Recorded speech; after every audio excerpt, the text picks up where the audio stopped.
Bismillahirrohmanirrohim.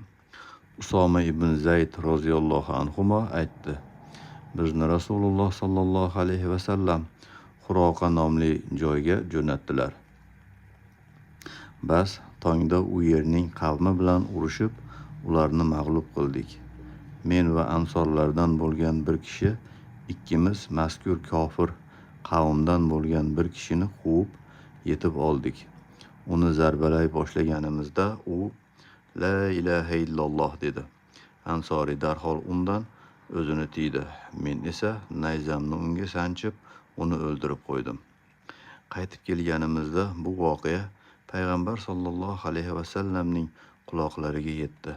Bas shunday dedilar: Ey Usoma, la ilaha illalloh degandan keyin ham uni o'ldiraverdingmi? Men u o'zini himoya qilish uchun shunday qildi dedim. U zot esa o'sha so'zlarni tinmay shunday ko'p takrorladiki, hatto qani endi o'sha kundan avval islomga kirmagan bo'lsam deb orzu qildim.